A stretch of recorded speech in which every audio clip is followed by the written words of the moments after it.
एक बार आनंद राठी के नंबर्स आए हैं सर। आनंद राठी वेल्थ के नंबर्स भी आने थे, जीएम ब्रीवरीज, राजपूताना स्टेनलेस और टीसीएस, ये 4 नंबर्स हैं जो कि इंपॉर्टेंट है आज के लिए। तो इनका जो मुनाफा आया ना सर वो 40% बढ़कर आया और 103 करोड़ रुपए का नंबर इन्होंने Q4 में पोस्ट किया है। नंबर्स आपने देखे ही होंगे, 30% के आसपास रेवेन्यू भी जंप किया है। अबिड्डा हालांकि इनका नीचे आया, मार्जिन इनके थोड़े टूट कर आए हैं। सिल्वर लाइनिंग ये है या फिर शेयर होल्डर्स के लिए जो अच्छी चीज़ है कि एक 7 रुपये के डिविडेंड की बात इन्होंने करी है, फाइनल डिविडेंड, और 1:1 के बोनस का भी अप्रूवल आ गया सर। तो नंबर्स में प्रॉफिट बढ़कर आया 40%, बोनस भी आ गया। स्टॉक नंबर्स आने के बाद आप देखेंगे ये जो लास्ट पार्ट है right side of the screen काफ़ी वॉलेटाइल है सर। तो इन नंबर्स के बाद और जिस तरह के अनाउंसमेंट्स हुए हैं सर, और कितना अपसाइड है आनंद राठी वेल्थ में? देखिए, आनंद राठी वेल्थ को अगर हम बहुत क्लोजली देखें और जिस तरीके से इसने एक मोमेंटम अपना दिखाया है, 32-24 लेवल्स के ऊपर जब तक ये मेंटेन कर रहा है, हो सकता है कि आपको एक नया 52 वीक हाई भी रजिस्टर होता हुआ दिखा दे और कहीं ना कहीं 3560, 3620 तक का भी मूवमेंट करता हुआ दिखा दे। But not to forget sir, एक और रिपोर्ट आई थी, I am forgetting the name, जहां से वो आई थी। Year 2025 has seen attrition in numbers of demat account. कहीं ना कहीं जो एक हमें डर हमेशा खाए जा रहा है फाइनेंशियल मार्केट्स में, अब जिस तरीके से लोग डायरेक्ट इन्वेस्टमेंट और इन सब चीजों से बाहर निकलते जा रहे हैं, कुछ कुछ फाइनेंशियल सेक्टर से ही पुल ऑफ करने की कोशिश कर रहे हैं due to the under performance that we have seen in last 2 years। थोड़ा सा कॉशियस अप्रोच रहेगा और स्टॉप लॉस के साथ इसको मेंटेन करेंगे, फर्दर मूव पे निकलने की कोशिश करेंगे। बेसिस पर आता है नंबर? सर माफी चाहूंगा, आवाज नहीं आई आप मेरे डीमैट को। के नंबर्स को रेफर कर रहे थे सर, जो जी बिल्कुल, डीमैट के नंबर्स आज को। सुबह ही जो नंबर्स थे। अच्छा, वो CDSL NSDL के लिए जो इंपॉर्टेंट है वो ईयरली नंबर आता है CMI की ओर से, वो नंबर है हमारे सर हमारे पास।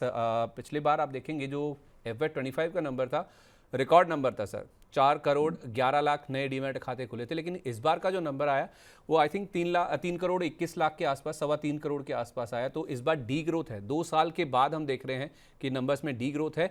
और 2 साल के बाद एक नंबर नीचे आया और पिछले साल का जो नंबर था वो रिकॉर्ड नंबर था सर, 4 करोड़ 11 लाख का जो नंबर था वो रिकॉर्ड नंबर था। तो वहाँ से हम थोड़ा स्लिप किए हैं। तो नंबर्स आप वाजिब है आपकी बात सर।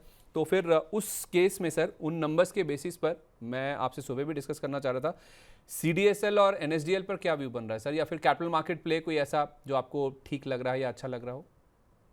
सर देखिए, इसमें एक चीज समझने की है, CDSL NSDL दोनों ऑफ हाइज बहुत ज्यादा ट्रेड कर रहे हैं।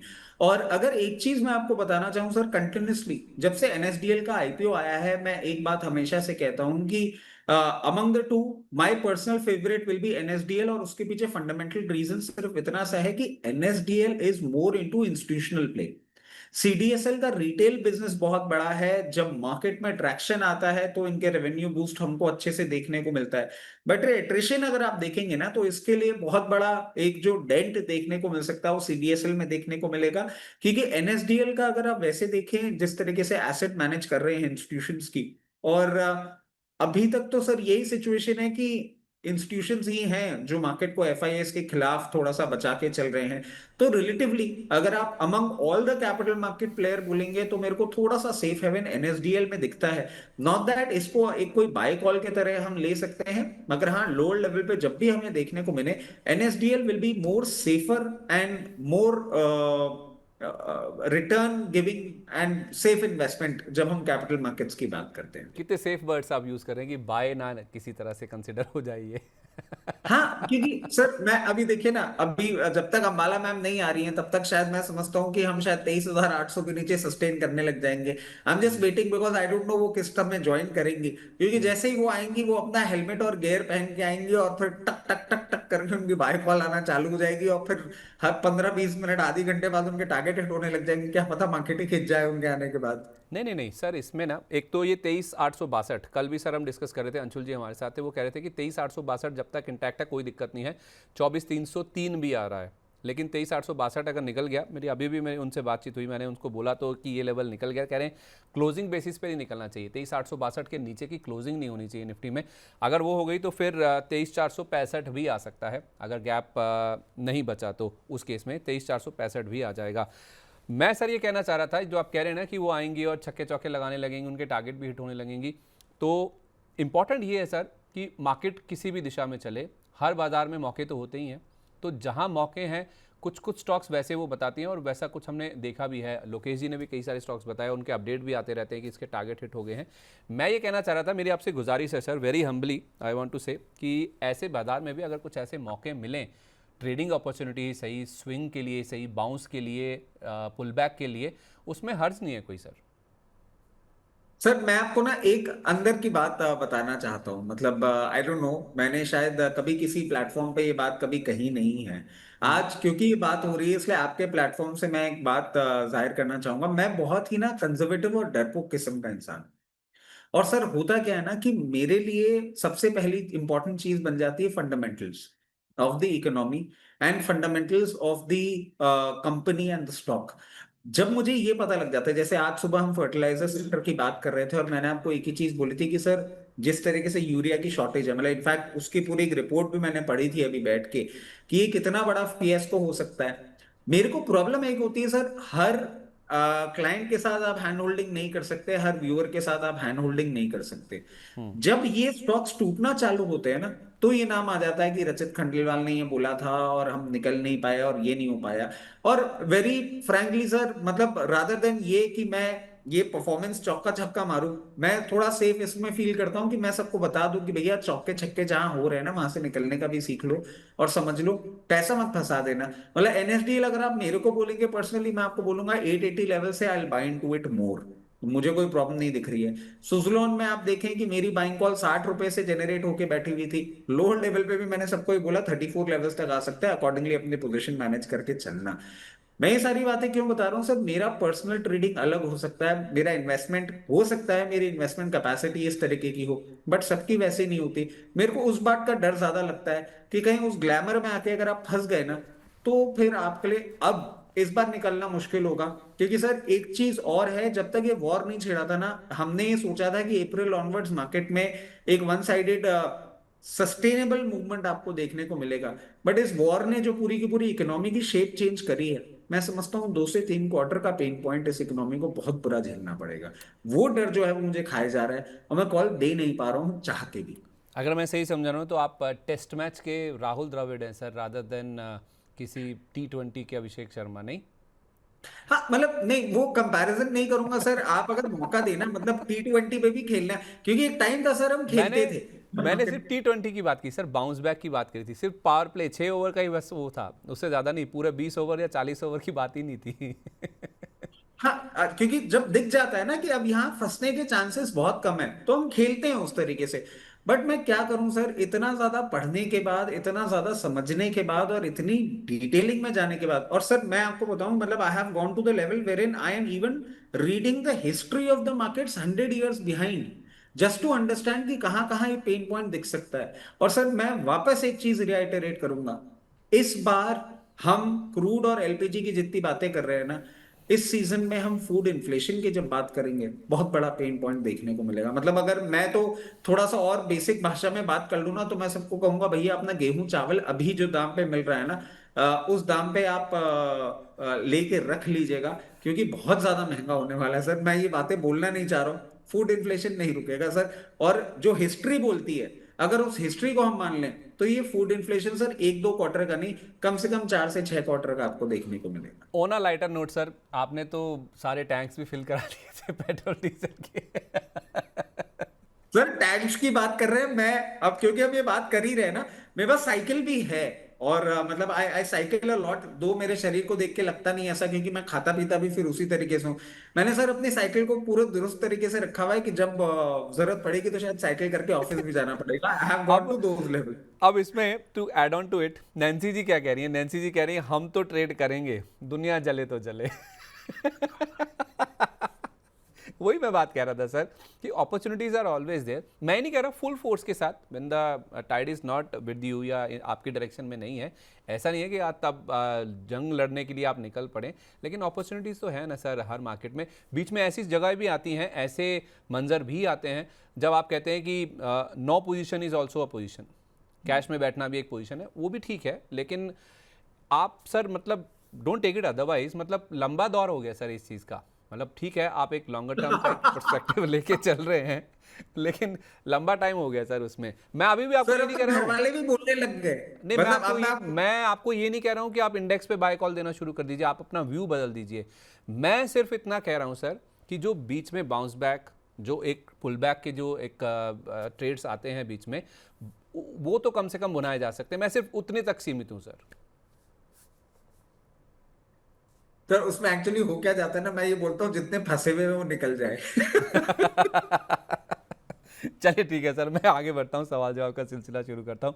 आपको बनाना मुश्किल ही नहीं, नामुमकिन नामुमकिन है। एजी मैं डबल आई आपको एल एक सर। और बात बताया तो सर, ये सीज हाँ, फायर का जब इंफॉर्मेशन आया तो मैं रात को 12:30 बजे तक जगा हुआ था। एंड अराउंड 6, क्योंकि हम लोग क्या है सर, हम लोग जयपुर में रहते हैं ना, तो हमारे वो जमीन वाले घर हैं। We don't live in flat. तो नीचे वाले फ्लोर पे it's the area for driving space और वो सब है। नीचे मम्मी पापा रहते हैं, ऊपर वाले फ्लोर पे हम लोग एंड माई किड्स, हम we stay. Around Quarter to 6 I received a phone call from my father's phone. Quarter to 6 मुझे लगा क्या हो गया, इतनी जल्दी फोन कर रहे हैं, कुछ डर लग जाता है ना कई कबार की तबीयत तो नहीं खराब हो गई जी क्या। जी जी। मैंने कहा पापा हाँ बोलिए। बोला था ना सब ठीक हो जाएगा, नहीं खरीदी, आप देखो क्या होगा। अरे मैंने कहा भाई, तो सर ऐसे हालत हो रही है अभी मेरी, अब मैं क्या करूं, मैं कुछ कर नहीं पा रहा हूँ क्योंकि जो पढ़ रहा हूँ ना, लीजिए 23,800 भी गया सर। नहीं, वो 23,862 गया ना सर, वो इम्पोर्टेंट था। तो नर्वसनेस तो है मार्केट में सर, हम सुबह से ही बातचीत कर रहे हैं ना, जिस तरह की शब्दावली है दोनों तरफ से, जिस तरह से वॉर ऑफ वर्ड्स चल रहा है, और जो एक कहते हैं ना फीलर्स, जो फीलर्स आ रहे हैं ना सर, वो अच्छे नहीं हैं। वो हम सुबह से ही बातचीत कर रहे हैं। खैर, नैन्सी जी का मैंने आपको जो भावना थी वो तो मैंने आपके सामने रख दी। AGIIL सर ये कह रही हैं कि 340 रुपये पर प्रॉफिट बुक का लेवल आप बताइए और सपोर्ट एंड रेजिस्टेंस क्या है। और इनके पास कैनरा रोबैको AMC भी है 300 के रेट पर, कैम्प्स भी है इनके पास, कह रहे हैं कि 765 के रेट पर। दोनों ने तंग किया है एट बाइंग लेवल पे, एग्जिट या होल्ड फॉर सम प्रॉफिट। मतलब इनका आई थिंक जिस लेवल पे इन्होंने लिया है उस लेवल के भी नीचे हैं, तो कम से कम कह रही हैं कि एग्जिट मेरा हो जाए लेवल टू लेवल, शायद यही कहना चाह रही हैं। ये भाव देख के समझ आएगा। 3 स्टॉक्स हैं सर, सर कैम्स, AGIL और AGIIL, कैम्प्स और CRAMC, कैनरा रोबैको AMC। अच्छा। अब सर वन बाय वन ले लेते हैं। पहले एजी मतलब AGI इंफ्रा लिमिटेड ले लेते हैं। 362 रुपए चल रहा है। ये तो सर अच्छा चल रहा है, ये फंसे कैसे इसमें, मतलब आए नहीं तो नहीं, थी पूछ पिछली बार। इसमें पूछ रहे हैं कि प्रॉफिट बुक का लेवल बताइए आप मुझे। 340 पे लिया है, प्रॉफिट में है अभी 20 रुपए के आसपास का। प्रॉफिट कहाँ बुक करे सर, वो दुविधा रहती है ना मन में कि कहीं नीचे ना आ जाए, प्रॉफिट बन रहा है, निकल जाऊं या फिर होल्ड करूं। देखिए क्लियर केस, मैं इनको एक चीज सुझाना चाहूंगा कि 308 का तो एक स्टॉप लॉस आप लगाइए। थोड़ा डीप है बट कांट हेल्प इट, इस रनअप के बाद सपोर्ट वहीं पे है। जो अगर टूटता है तो पेन पॉइंट बढ़ेगा। और जिस तरीके से, या चलिए इसको थोड़ा सा हम कंफर्टेबल जोन में जाने की कोशिश करते हैं। 324 इस लेवल के स्टॉप लॉस के साथ आप इसको अप्रोच में रखिए। और हायर लेवल पे स्टैगर्ड मैनर में, अभी जैसे आज आपको 364 लेवल मिलता है तो अराउंड 25% अपनी पोजीशन लिक्विडेट कर दीजिएगा। फिर 372, 384 लेवल्स, ऐसे करके हर 5, 7, 8 रुपए के अपसाइड में अपना 25% पोजीशन ऑफलोड करके प्रॉफिट बुक करके निकल जाइएगा। कैम्स की हम जहां तक बात करते हैं, बहुत लोअर लेवल से ट्रेड करता हुआ अब इसने फाइनली अपने 50 डे मूविंग एवरेज को तोड़ा है। अगर मार्केट आने वाले एक हफ्ते भी आपको साइडवेज मूवमेंट करता हुआ दिखता है, देयर इज अ पॉसिबिलिटी कि 736 लेवल्स को अभी ये टच कर ले, 736, 742। बट क्या उसके ऊपर ये जाके मेंटेन करने की कोशिश कर पाएगा? Looking at the data, looking at the market condition, क्योंकि इसमें समझना होगा सर, ये distribution services asset management companies को देती है। अभी कुछ कुछ डेट फंड्स की तरफ से जो मूवमेंट आ रहा है, जैसे अभी कैप्री ग्लोबल का भी आप देखें एक NCD आ रहा है, वो सब जो चीजें हैं वहां से तो थोड़ा इनको बिजनेस मिल रहा है। AMC बेसिस पे रेगुलर बिजनेस है जो इनके रेवेन्यू को बहुत ज्यादा पेंटअप नहीं कर रहा है। तो अभी क्या ये गेम चेंजर बनेगा? नहीं। आपके 900 प्लस लेवल्स हैं, क्या आपको अर्ली एग्जिट इसमें मिल सकता है? मैं समझता हूं नहीं। अभी आपको इसमें थोड़ा समय देना होगा। अगर 900 रुपए की भी हम बात करें तो मैं समझता हूं मार्केट्स जब इंप्रूव होने लग जाएंगे, उसके बाद आपको 1, 2 क्वार्टर बाद, back by the good numbers and the fund flow by the retail markets, आपको 960 के लेवल्स मिलेंगे। बट इसमें आपको समय देना पड़ेगा। कैनरा रुबेको की हम बात कर लेते हैं, इसमें भी जो सिचुएशन बनती हुई दिख रही है, एक मोमेंटम के साथ इसने क्रॉस किया है अपना 50 डे मूविंग एवरेज, 278 तक जाने की एक पॉसिबिलिटी है इसमें, बट उसके ऊपर सस्टेन करेगा बहुत मुश्किल लगता है। अगर मार्केट बहुत ही रोजी हो गया नियर टर्म में, तो जरूर आपको 295 के बाद ये 310 देखने को मिल सकता है, बट मैं बहुत ज्यादा कॉन्फिडेंट नहीं हूं। मेरे को नहीं लगता, back by the kind of theory that I have for the market, ये 276 278 लेवल्स को तोड़ेगा। ठीक है, इनका सवाल सर पता क्या था कि मेरे लेवल्स आ जाएं, और उन लेवल्स को आने के लिए ताकि मेरा भाव से भाव भी अगर निकल जाए शेयर, तो क्या एवरेज करना चाहिए क्या इन दोनों में, कैम्स में और कैनरा रोबैको में? वो तो प्रॉफिट में है एजीआई इंफ्रा। देखिए कैम्स में मैं इनको बोलता हूँ, जब भी अभी मार्केट उस मोमेंटम में आता है जो हम एक्सपेक्ट कर रहे हैं, तो हो सकता है आपको कैम्स लोअर लेवल पे देखने को मिल जाए एट अराउंड 580 564 लेवल्स। वहां पे जब आता है तो आप एक बार एवरेज करने की सोचिएगा। और कैनरा रुबेको की भी हम बात करें तो हाँ, डेफिनेटली लोअर लेवल पे जब भी ये आता है 208 रुपए 210 रुपए के आसपास, वहां एक बार आप एवरेज करने की जरूर सोच सकते हैं। ठीक है, ओके, परफेक्ट है। एक ना sir, don't take it otherwise, आपके माइंडसेट जैसा एक सवाल आया है थोड़ा सा, मैंने इसको ना थोड़ा पढ़ा तो मुझे पहले समझ नहीं आया। प्रदीप कुमार नायक जी का सवाल है, हमारे प्राइम मेंबर है, कह रहे हैं कि HZL हिंदुस्तान जिंक उन्होंने 300 शेयर बेचे हैं 589 के रेट पर, इनके पास पोजीशन थी, इन्होंने बेचे हैं, और मैंने फिर इसका भाव देखा तो मुझे समझ आया, कह रहे हैं कि इसका रेट वापस आएगा क्या। तो अब 589 पे जो बेचे हैं ना सर, अब 557 पे खड़ा है। मैं सोच रहा हूँ कि अगर इन्होंने बेचे हैं, फिर दोबारा क्यों सोच रहे हैं कि उस लेवल पे भाव आएगा वापस शॉर्ट करने के लिए? मुझे लगता है कि इन्होंने सवाल पूछा है, दोबारा आएगा तो दोबारा शॉर्ट करूँगा। सर ये वो शॉर्ट सेलर हैं या फिर ऊपर में बेचने वाले, सेल ऑन राइज वाले, आएगा क्या HZL फिर से 389 के प्राइस पर? सर वैसे ना एक चीज मैं आपको बताता हूँ, I I have always been a bull, inherit nature जो मेरा रहा है ना, मैं हमेशा तेजी देखता हूँ। बट एक केस स्टडी है सर मार्केट को लेके, कोई भी जो हमारे दर्शक है ना वो पढ़ने अगर चाहें, एक्चुअल में मार्केट में अगर आप ट्रेडिंग की बात करते हैं तो सबसे ज्यादा पैसा बनाने वाले मंदड़िए होते हैं सर। और बहुत जब कम एक दिनों के लिए रेंज, करते हैं सर वो, हाँ बहुत कम दिनों के लिए होता है उनका ट्रेड। हाँ, बहुत कम दिनों के लिए होता है, but they make amazing money, they वो मेक कहते हैं अमेजिंग ना मनी। वो 100 सुनार की एक लोहार की, तो हाँ, शॉर्ट सेलर्स और लोहार होते हैं। और सर मैं आपको बता रहा हूँ, मतलब लेटली इट इज समथिंग ना, जैसे एक वो बोला जाता है ना, being a hero I get a lot of beating, but being a villain I am really enjoying the power. अब सर मैं आपको बता रहा हूँ जो situation, सर कई कई प्लेटफॉर्म पे तो आप मुझे ये भी बोलने जा रहे हैं, बड़ा लग रहा है कि ये अमरीश पुरी है, ये मुकाम्बो है, और ऐसे कमेंट्स आते हैं, but I am telling you, बहुत एक सेंस ऑफ ना कंफर्ट है। मतलब आपको मैं बताऊं, तेजी जब खेलते हैं ना, 600-800 पॉइंट खिसक जाता है तो ये समझ में आता है एवरेज कहाँ करना है क्या है। सर 22,000 से 24,000 आ गया, मेरे को बहुत ज्यादा फर्क नहीं पड़ा है। मुझे लगता है आ जाएगा ये लेवल, कोई बड़ी बात है ही नहीं, क्योंकि चीजें तो खराब होने ही वाली इकोनॉमी की जो हैं, वो तो हमें दिख ही रही है। मतलब इनफैक्ट मैं आपको बताऊं, अभी यहाँ पे ज्वाइन करने से पहले I was talking to some of my clients who are interested कि मैं उनके बिजनेस में थोड़ा सा फंड पोरिंग करूं, बिकॉज वो सर हाइड्रोफोनिक्स का काम करना चाह रहे हैं। इंटरनेशनल मार्केट्स में काम करते थे सर, बहुत बड़े आदमी है वो हाइड्रोफोनिक्स में इंटरेस्टेड है, और मुझे एज अ एलाई लेना चाह रहे हैं for whatever reason, advisory in everything. But what I am trying to tell you कि आप देखिए किस तरीके से इकोनॉमी की सिचुएशन ऑलरेडी हो गई कि एक हैंडीक्राफ्ट का एक्सपोर्टर जो है वो हाइड्रोफोनिक्स पे आ रहा है कि यार इंडिया में ये काम कर लेते हैं, वहां से तो अब काम आ नहीं रहे, इकोनॉमी की ऐसी हालत होती है। माय तो गुडनेस। अब जो बात करते हैं सर, इनको मैं एक चीज बोलूंगा, आइडिया जेन्युइनली बहुत अच्छा है। हिंदुस्तान जिंक हायर लेवल पे आपको शॉर्ट करना ही चाहिए, बट मैं आपको ना एक सेफ हेवन दे देता हूं। आपने 590 पे किया है, एक चीज देखिएगा, 590 का अगर आप इंतजार कर रहे हैं ना, तो 564 रुपए का इसका 50 डे मूविंग एवरेज है, उसके ऊपर सस्टेन करता है तो you might get a possibility, better rate मिलेगी टू हैमर इट डाउन। 615 रुपए 616 रुपए के आसपास आए ना, वहां पे एक बार आप पोजीशन लेके चलिएगा। और अगर आपको हल्का सा भी डर लगता है कि क्या पता ये सब कुछ ही ठीक हो जाएगा और ट्रम्प साहब कहीं चले जाएंगे और वॉर रुक जाएगा, इकोनॉमी ठीक हो जाएगी, तो उसके लिए एक स्टॉप लॉस भी आपको सुझा देता हूं। 648 रुपए का स्टॉप लॉस आप लगा के रखिएगा। जैसे ही ये नीचे आएगा, बहुत कंफर्टेबली सबसे पहले तो 532 का लेवल देगा, और 532 के बाद गोइंग फॉरवर्ड आपको 488 का लेवल भी दे देगा। ठीक है, परफेक्ट है, ओके।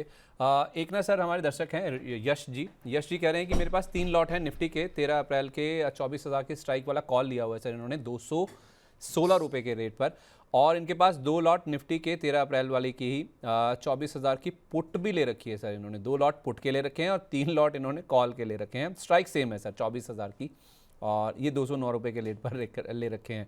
आप कह रहे हैं कि होल्ड करूँ या एग्जिट करूँ? सर थोड़ा 13 अप्रैल की बात हो रही है और हाँ, इन्होंने 13 अप्रैल की 24,000 24,000 का स्ट्राइक है सर, 3 लॉट कॉल के ले रखे हैं और 2 लॉट इन्होंने पुट के ले रखे हैं। 24,000 की कॉल तो सर इनकी चल रही है अभी 109 रुपए। ये किस भाव पे ले रखा है सर इन्होंने? 216 109 रुपए हो गई है। और पुट पुट इन्होंने ले रखी है सर किस भाव में? 209 रुपये पर 209। ठीक है, ये अच्छा है इनका ट्रेड। इनको मैं एक चीज बोलता हूं सर, आज का एक बार ना इंतजार कर लें, और अगर आज आपको क्लोजिंग होती हुई दिखती है 23,800 के नीचे, लास्ट मोमेंट में जाते जाते चाहें तो जो आपने 3 कॉल ले रखी है उसकी बजाय 2 कॉल काट लीजिए, और क्योंकि अगर उसके नीचे क्लोजिंग होती है you already making good money in the put option, put एक पुट भी काट के चले जाइएगा सो तो दैट दो समहाउ। 2 कॉल काट लें, एक पुट काट लें, मतलब एक एक लॉट रख लें बस। हाँ, एक एक लॉट रखें, और मैं समझता हूं सर हो सकता है ज्यादा लालची नहीं होना चाहिए, बट हो सकता है कल इनको 24,000 के पुट ऑप्शन में बहुत कंफर्टेबली 580 से 600 रुपए का दाम भी देखने को मिल सकता है, और उनकी जो कॉल होगी वो जीरो हो जाएगी, तब तक आराम से पैसे लेके उठ जाएगी। वाह, ठीक है, तो 2 आप अपने जो कॉल के लॉट हैं आपके पास वो वाइंड अप कर दीजिए, एक आप पुट का लॉट वाइंड अप कर दीजिए, ओनली एक एक। सर इसमें वापस एक चीज बोलता हूं, only if you see the closing happening today below 23,800। अच्छा, इफ नॉट? इफ नॉट तो सर फिर कल का इंतजार करेंगे, कल मौका मिलेगा। कल तो ठीक है। फ्राइडे है, ट्रम्प साहब शाम को एक्टिवेट होंगे ही होंगे। नहीं, कल तो मतलब अब तो मार्केट सुबह ही हो जाता है सर, वैसे हम सोचते हैं ना कि जब 2 दिन का वीकेंड आने वाला है तो उससे पहले हो सकता है कि latter half of the day, second half में, आजकल तो सुबह शुरू हो जाता है सर, मतलब रुकता नहीं है कोई भी, क्योंकि सबने सीख लिया है ये कि हाँ नर्वसनेस आती है और ट्रम्प साहब वीकेंड पे बहुत ज़्यादा एक्टिव होते हैं तो पहले ही शुरू हो जाता है। खैर, एक सर सर उसमें एक और चीज ऐड करता हूं, मैं पिछली बार का ना वो भुला क्यों नहीं पाया हूं, क्योंकि पिछली बार फ्राइडे की छुट्टी थी, हम्म, और थर्सडे को मैंने आपको बहुत कॉन्फिडेंटली आके बोला था ये तो शॉर्ट कवरिंग है, थोड़ी सी फ्रेश शॉट देखने को मिलेंगे, और फिर आई थी अंबाला मैम और आई उन्होंने दे दी थी रिमेम्बर। सेंसेक्स की कॉल। सर मैंने सर उन्होंने कहा पकड़ था लिया था। उन्होंने कहा था कि 1.5 से 3% का मूव है, राइट? हाँ, हाँ। और उसके बाद मैंने सर आपको मैं बता रहा हूँ 3:30 बजते ही जब मैं उठा था स्क्रीन से, आई मेड कॉल एवरीवेयर, मतलब 6:30 7 बजे तक मैंने हर जगह से सिर्फ ये कंफर्मेशन लिया था कि ट्रेंड चेंज तो नहीं हो गया भाई, कोई ऐसी चीज तो नहीं है जो मैंने देखी ही नहीं। सबने कहा नहीं कुछ नहीं चेंज हुआ, और उसके बाद जो पूरा हफ्ता गया, प्राण निकल गए सर, प्राण निकल गए। नहीं सर, 4-5 दिन की तेज़ी एक साथ हो गई ना, तो बाजार ने कहीं ना कहीं अब रिस्पाइट कह लीजिए या यूं कह लीजिए कि एक शॉर्ट कवरिंग थी, या फिर मार्केट त्रस्त इतना था, लोग त्रस्त इतने थे, प्रेशर इतना था 40 दिन का कि वो सारा प्रेशर निकल गया फिर। और इसको सर टेक्निकल लैंग्वेज में बोले ना, और अगर मैं अमरीश पुरी हूं तो मैं ये बोलूंगा ये लोअर लो और लोअर हाई बना रहा है मार्केट, अब नए लोअर लो के इंतजार करेंगे। अच्छा सर, मैं I don't agree with this thing, Amrish Puri वाले आपके ये वाले जो वो है ना, मैं उस पर एग्री नहीं करता, भले लोग नीचे कमेंट भी करके आपको बोलने लगे आप मज़े करें उसमें, मैं इस उसमें नहीं हूँ सर। मैंने आपको जो मुझे फील होता है ना सर, मैं आपको डायरेक्टली ऑन एयर भी बोल देता हूँ कभी भी, मैं ऐसा नहीं सोचता, लेकिन आप इतना उस लेवल तक मत जाया करिए सर, मेरी आपसे हम्बल रिक्वेस्ट है ये। खैर, अरशद उमर जी कह रहे हैं good afternoon Sandeep ji, Ambala ma'am and Rachit ji, कैसे हैं आप सब लोग? बहुत बढ़िया है सर, आपका आशीर्वाद है, ऊपर वाले की दया है। कह रहे हैं कि मुझे 3-4 स्टॉक्स इन्होंने पूछे हैं सर, उस पर आपका व्यू चाहिए। एक तो सर एफएल इंडिया है, 50 शेयर इनके पास हैं 1650 रुपये के रेट पर, 1650 एफएल इंडिया, AFFLE। और दूसरा इनके पास CDSL है जिसको हम डिस्कस कर चुके हैं, 1350 के रेट पर है। और तीसरा नाम है एमक्योर फार्मा, सर इन्होंने 1500 के रेट पर ले रखे हैं, 1500 एमक्योर फार्मा। सर देखिए एक एक करके ले लेते हैं। एफएल इंडिया अगर हम देखेंगे ना, तो ये एक प्लेटफॉर्म देते हैं एड्स को रन करने के लिए, और if I am correct FL 3i India की ही बात कर रहे हैं ना? 3i India, I have to check sir. It FL has been India, acquired, 1400 रुपए का ही भाव है ना सर? एफएल आई, हाँ ठीक है, FL 3i, right sir, right. ठीक। अब हो क्या रहा है, आपको ये देखना होगा कि कंपनी में वैसे कोई भी प्रॉब्लम नहीं है। और ये जिस तरीके के काम में है ना, दो आप इनको अगर देखेंगे तो इनको कैटेगरी जो डाल देते हैं, ये आता है सर कहीं ना कहीं आईटी सर्विसेज और कंसल्टेंसी बिजनेस में। बट इनका जो फोटे है ना, वो क्लाइंट एक्विजिशन में है। और क्लाइंट एक्विजिशन ऐसे मार्केट्स में एक नीड ऑफ द आवर बन जाती है। और जिस तरीके से ये सिचुएशन बनाता हुआ दिख रहा है, it is one of the very few stocks जिसमें मैं अभी तो नहीं बोलूंगा कि आपको टर्न अराउंड देखने को मिलेगा। मगर हाँ, आप मान के चलें कि जब भी ये लोअर लेवल पे सपोर्ट लेगा 1290 1280, वो उससे ज्यादा वीक मैं इसको देखता नहीं हूं। मार्केट्स में रिस्पाइट आएगा, इसके नंबर्स अगर अच्छे आएंगे, क्योंकि मुझे वो भी थोड़ी बहुत उम्मीद है, फिर ये एक अपने लॉन्ग टर्म कंसोलिडेशन के बाहर निकलेगा। और लॉन्ग टर्म कंसोलिडेशन क्यों बोल रहा हूं सर, क्योंकि आप एक चीज पे गौर करिएगा, इसका 200 डे मूविंग एवरेज है 1643। ठीक है। और जो 50 डे मूविंग एवरेज है वो इससे बहुत ज्यादा दूर नहीं। Looking at the size and looking at the quantum of movement it can make, consolidation से बाहर निकलने दीजिए। 1650 पे थोड़ा सा सप्लाई देखने को मिल सकता है, उसके बाद directly it will go to 1850। और अगर आप इसको 3 से 4 क्वार्टर का टाइम देते हैं, क्योंकि सर वॉर और क्रूड सब अपनी जगह है, बट 2 से 3 क्वार्टर से ज्यादा पेन पॉइंट नहीं रहेगा। फिर जब इकोनॉमी आपको फ्लरिश करती हुई दिखेगी तो 2145 तक भी जाएगा। You're holding a very good stock, आराम से पोजीशन बना के रखिए। सीडीएसएल आपके रेट के आसपास है, इसमें कोई प्रॉब्लम नहीं दिख रही है मुझे। थोड़ा सा पेन पॉइंट अभी आपको देखने को मिल सकता है, बट जिस तरीके से आज ये सस्टेन कर रहा है, अगर आने वाले वीक में भी ये 1268 के ऊपर सस्टेन करता है, तो any reversal, any short covering in the market can take it to 1400। अगर नहीं आप ज्यादा लंबा समय इसके साथ रहना चाह रहे, उन लेवल्स पे निकल जाइएगा। अगर आपने इसको मीडियम टर्म का कमिटमेंट किया है और आपको लगता है कि आप लोअर लेवल पे आता है और आपसे मिस हो गया और खरीदना, तो चिंता ना करें, बहुत कंफर्टेबली जैसे ही मार्केट एक स्लाइड मोड पे जाएगा, आपको 1120 के लेवल्स भी ये दिखा देगा। अब एमक्योर फार्मा की हम बात कर लेते हैं। एमक्योर फार्मा आपका अच्छी कंडीशन में चल रहा है।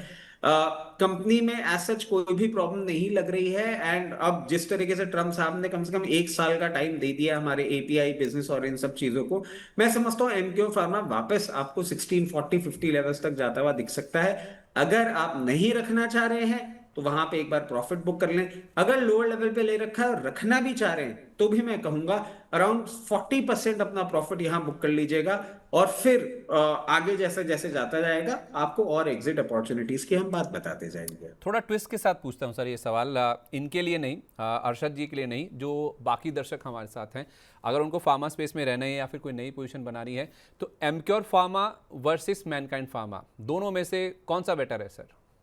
सर एक्चुअली देखिए, अंडर परफॉर्मेंस जिस तरीके का मैनकाइंड फार्मा का है वो एक अलग है। और मैनकाइंड फार्मा अगर आप देखेंगे ना सर, तो इनका प्रोडक्ट थोड़ा सा मतलब दो एमक्योर भी है उसमें, but relatively I find Emcure pharma ना मोर कंफर्टिंग लुकिंग एट, क्योंकि इनके ना मैन्युफैक्चरिंग फैसिलिटी भी है, फिर इनकी रिसर्च भी मेरे को रिलेटिवली थोड़ी सी बेटर लगती है। और जो अंडर परफॉर्मेंस मैनकाइंड ने दिखाया है, वो अंडर परफॉर्मेंस एमक्योर नहीं दिखाता है। कंपनी वाइज अगर आप मुझे बोले, मैनेजमेंट वाइज मुझे आप बोले, तो मुझे एमक्योर फार्मा रिलेटिवली बेटर लगता है as compare to Mankind Pharma. ठीक है, चलिए, ओके। इस बीच हमारे साथ अब स्टॉक मार्केट टुडे की को फाउंडर वीएलएम बाला भी जुड़ चुकी हैं। मैम बहुत स्वागत है आपका, very good afternoon. Good afternoon Sandeep ji, आपकी आवाज थोड़ी सी कम आ रही है, तो हो सकता है मैं या तो आवाज बढ़वा रही या फिर मुझे सवाल बार बार पूछने पड़ेंगे। ओके, नहीं मैं बोल देता हूँ, कभी कभी नेटवर्क इशू की वजह से ऐसा होता है कि जो स्टार्टिंग का पोर्शन है ना, वो शायद आप अभी ठीक है? अच्छा अभी ठीक है क्या? बोलने की ज़रूरत थी क्या? बोलने से ही चीज़ें हो रही है। देखिए रतीश सर, आप माइक इनको याद कर भी रहे थे, इनके कहने से चीज़ें होती है। मैडम आपको बहुत याद कर रहे थे, ये पिछले हफ्ते भी बहुत याद कर रहे थे, आज भी कह रहे थे कि मैं अपनी कमेंट्री उस हिसाब से बोलूँ, अगर वीएलए मैम आने वाली है, कितने बजे आने वाली है, उस हिसाब से फिर अपनी कमेंट्री दूँ, क्योंकि वो आएंगी अपना हेलमेट गार्ड पहन के सब कुछ करके और चौके छक्के लगाने लगेंगी। मेरे सारे वो जो कॉल्स हैं वो सारे स्टॉप लॉस हिट हो जाएंगे और इनके टारगेट हिट हो जाएंगे। Thank you. उन्होंने कॉम्प्लीमेंट के तौर पे लिया, देखिए सर पॉजिटिविटी देखिए। कॉम्प्लीमेंट ही था सर, हाँ हाँ, मैं तो मैं वही कह रहा कॉम्प्लीमेंट ही हूँ, था। पॉजिटिविटी के रूप में ऑप्टिमिस्टिक रहकर उन्होंने इसे पॉजिटिवली लिया और देखिए बाउंसर को उन्होंने डक कर दिया सर। नहीं बाउंसर डक नहीं किया सर मैंने, मतलब with all due respect ma'am, मैंने एक्चुअली बात क्या बोली थी, मैंने बात ये बोली थी कि कुछ घाव आपको ऐसे लगते हैं जो जिंदगी में आप कभी भूल नहीं पाते हैं। लास्ट गुरुवार को जब हम शो कर रहे थे तो मार्केट ने लो मारा था 22,100 का। जब मैं यहाँ पे ज्वाइन किया था तो निफ्टी 350 पॉइंट नेगेटिव थी, और मैंने संदीप सर को बहुत कंफर्टेबली बोला था कि ये तो कोई बड़ी बात नहीं है, शॉर्ट कवरिंग है, फ्रेश शॉर्ट बिल्डअप होंगे और आपको आने वाले हफ्ते में 21,750 के लेवल देखने को मिल जाएंगे। This was my commentary. Then you came in picture at around 130 135 और आपने सेंसेक्स का कॉल दे दिया था। And rest is history. पूरे हफ्ते मेरी जो धुलाई पुछाई हुई है, तो मैंने कहा वही थर्सडे है, वही मौका है, एक बार पता कर लेते हैं। अगर मैम आज शो में ज्वाइन करने जा रही हैं तो मैं उस तरीके से डिफेंसिव होकर अपनी कमेंट्री करूँ ना कि अगर मैम रिवर्सल लेके जा रही हूँ तो मैं ये बोल दूंगी कि ठीक है 24,400 लेवल पे शॉर्ट पोजीशन बना लीजिएगा। That was the only gist of story. अच्छा वेले मैम, आपको नहीं लगता इनकी भाषा शैली से या फिर जिस अदा जिस लहजे से ये बोल रहे हैं सर, लाइटली बोल रहा हूँ, please don't take it otherwise, ये बदला लेने के मूड में नहीं नजर आ रहे आपको कि उस दिन गलत पड़ गए थे, आज देखिए आज देखिए आज मेरा दिन है, अब बताओ क्या करोगे, बोलो। नहीं नहीं, ऐसा कुछ भी नहीं होने वाला सर। और नहीं इसमें मैं आपको एक चीज बताया था सर, आप ये जो बात कर रहे हैं ना, एक्चुअली क्या होता है, क्योंकि मेरे को तो अमरीश पुरी बना ही दिया है। अब अंबाला मैम को आप कैसे भी बोल सकते हैं, जैसे सनी देओल बोल दीजिए, अजय देवगन बोल दीजिए, कुछ भी बोल दीजिए, तो अमरीश पुरी क्या है कि उसको पता है एंड में उसकी पिटाई होने वाली है। तो पिछली पिक्चर की तो एंड में पिटाई हो गई, अभी ये पिक्चर चालू हुई है तो अभी इतना नहीं पिटने वाला। बट हाँ, डर तो रहता ही ना सर, जब भी हीरो सामने आता है तो विलेन को डर तो लगता ही है। चलिए, पॉपकॉर्न खाने ज़्यादा जरूरी है, जब पिक्चर में क्या हो रहा है उसको छोड़ के। पॉपकॉर्न ये है कि लोगों के जो सवाल आ रहे हैं सर दर्शकों के, उनको अटेंड करना बहुत ज़रूरी है। अच्छा विले मैम, आप जहाँ भी मौका मिलेगा ना, आपने मुझे बहुत सारे अपडेट्स आज भेजे हैं सुबह से, क्योंकि आपने कई सारे स्टॉक्स रेकमेंड किए हैं। जैसे रचित सर कह भी रहे हैं कि आपने इन बिटवीन जो अपॉर्चुनिटीज़ बनती है ना जिन स्टॉक्स में, मैं इनसे बातचीत भी कर रहा था कि जो बाउंस आ रहे हैं, पुल बैक्स आ रहे हैं, वो ट्रेड्स आपने कई सारे रिकमेंड किए, उनमें टारगेट हिट हुए भी हैं। तो आप अपने कन्वीनियंस के हिसाब से वो स्टॉक्स मेंशन कीजिएगा। एक अदानी ग्रीन को देखिए, अदानी ग्रीन और अदानी पोर्ट को दीपक सिंह जी कह रहे हैं विले मैम कि करंट प्राइस पे एग्जिट कर सकते हैं क्या और दोबारा नीचे मिलेगा क्या, मतलब अभी बेच दें, अगर नीचे मिलेगा, मार्केट नीचे जाना है तो फिर नीचे दोबारा एंटर कर लेंगे। मार्केट नीचे जाए आपका, देखिए मार्केट तो आज भी फ्लैट है, तो आज भी गिर रही है, but there are sector, there are some stock which are sustaining.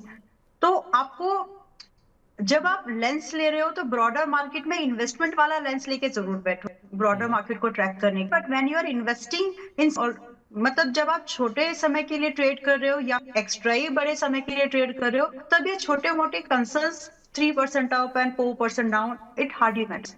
रही बात अडानी ग्रीन की, तो अडानी ग्रीन पहले तो डिस्क्लोजर 1040 का कल टारगेट था, परसों दिया था, और आपके पास भी निफ्टी से पहले ये रिकमेंडेशन के तौर पर 850 के ऊपर आ चुका है। कल फिर कहीं पर थी तो 5,907 के रेंज में बाय दिया था, वाज अ टारगेट कि 1040 को पॉसिबल होगा, जो आज हिट हुआ है। But I am not bearish, मैं अभी भी इस पे बेयरिश नहीं हूँ। मैं तो आपको लोग ये सलाह दूंगी कि अगर आप देखो अडानी, या तो अडानी के स्टॉक से दूर रहो, वो बहुत वोलेटाइल है, आपका स्टॉक्स भी बड़ा लेते हैं, तो जब बड़ा स्टॉप लॉस लेने का जहाँ आपने दिखाया ही है, then hold the bigger target also, because वो potential है इन स्टॉक्स में। and it's been like 6 months, मैं बार बार बोल रही हूँ कि ये अडानी स्टॉक्स का time, it started performing as well। तो अब यहाँ पर आपको, अगर आप आज एंट्री ले हो या पुराने ट्रेड्स को 820 से 850 से 920 से 850 से 905 से व्हाट प्राइस कुड बी, अब आप यहाँ पर 1200 से पहले बेचो मत। बीच में हर्डल्स नहीं आएंगे क्या? आएंगे, तो you got to trade wisely. या तो पॉसिबिलिटीज है, एब्सोल्यूट नहीं है कि आएगा ही, पॉसिबिलिटी है कि अगर 950 पे आया तो हिम्मत करके खरीदो ताकि पैसा बना सको, दैट्स व्हाट। और ये स्टॉक मतलब आप बैकफुट पे काम नहीं करते, बैकफुट में आप सिर्फ इसमें तब करो जब इसके सब बारे में सब नेगेटिव हो, तब खरीदो, देन थोड़ा चलना ही शुरू होगा, यू विल मेक समथिंग। तो अभी के लिए बुलिश 1250 1450 तो आया है कम से कम। एंड अडानी स्टॉक आउट हो गई है, तो अडानी पावर भी देख लेते हैं, 145 150 152 इन सभी प्राइस पॉइंट पर एंट्री की। कई बार सवाल आया था लोगों का, एंड आई वाज लाइक कि यहाँ पर खरीदो, एंड बाय चांस 125 आज बिफोर हिटिंग 170, तो डरना नहीं, ऐड करना। एंड पॉसिबिलिटीज ये है कि आपको 170 आ जाएगा बहुत जल्द, 10 दिन हुए हैं उन बातों, और 170 अडानी पावर आ चुका है। Percentage wise very good profit है ये, मतलब अगर मैं परसेंटेज कैलकुलेट करने की कोशिश करूं तो approximate you are making something like 13%। 10 तो है ही है, आपकी किसी भी इसकी बाइंग क्यों ना हो। So Adani is also giving you good profit, लेकिन क्या बुक कर लेना चाहिए? इन माई ओपिनियन नो, क्योंकि 2 साल है। ठीक है। अच्छा, अदानी ग्रीन में एक मुझे स्टॉप लॉस भी दे दीजिए, और दूसरा अदानी पोर्ट भी इन्होंने पूछा था, ग्रीन और पोर्ट दोनों पूछे थे कि अगर नीचे मिल जाए अभी बेच दें। अडानी ग्रीन मत बेचिए, क्योंकि ये जो असर है वो मतलब दिस इज द टाइम जहां नॉन क्रूड बेस्ड स्टॉक्स पर फोकस रहेगा, आ जाएगा। रही बात अडानी पोर्ट, ना खरीदो, मतलब बेचिए, होल्ड करिए। और अगर नहीं है तो मेरे ख्याल से 1450 is really not the bad price. थोड़ा बहुत खरीदा जा सकता है, बट इतनी गुंजाइश रखना क्योंकि वैसे है स्टॉक, इतनी गुंजाइश रखिए कि अगर 1350 के आसपास कहीं दिखे, यानी 100 पॉइंट का नीचे दिखे तो खरीद सको, उतना खरीद आज बस। रही बात टारगेट, तो कम से कम आपको यहाँ पर 1270 और 1800 से दूसरा टारगेट आ जाएंगे। और समय कितना लग सकता है? It may take 4 month and it take 1.5 year also. इतनी प्लानिंग रखिए। जनरली जब ये स्टॉक मूवमेंट में चलना शुरू होते हैं तो समय लगता नहीं है ना, ये इनका नेचर है। और स्टॉप लॉस जो यहाँ पर रखना है आपको, so now your stop loss should be 1340। जैसे ही फर्स्ट टारगेट 1600 के ऊपर सस्टेन हो जाए, तब अपना स्टॉप लॉस ट्रेल करके आप 1400 1500 पर रख लीजिएगा। ठीक है। अच्छा, आपने अदानी पावर की बात की मैम, रोहन जी का सवाल है, फेसबुक से ले रहा हूँ। इन्होंने 106 रुपये पर लिया हुआ है, बहुत अच्छे लेवल पर लिया हुआ है, अगर ये टाइपो नहीं है, 106 पर लिया हुआ है। अब इनके मन में वही दुविधा है कि प्रॉफिट बुक कर लें, बेच दें, या फिर अभी भी होल्ड करें। होल्ड कर लो, 210 आ ही रहा है, मतलब रख लो। कभी कभी ऐसा होता है कि मतलब मैं टाइपो नहीं मान रही इसको कि आपने टाइपो लिया होगा। अगर आप ये टाइपो है तो खुश नसीब है आपकी, आपके टाइपो ना हो। बट फिर भी जो भी है 210 के लिए सिंसियरली बोल रही हूँ सर, रो चलिए, इस स्टॉक में दम है और अच्छा खासा चलेगा। और अडानी मतलब ज्यादा तारीफ नहीं करी, बट है वो चल है उसमें। ठीक है, ओके, परफेक्ट है।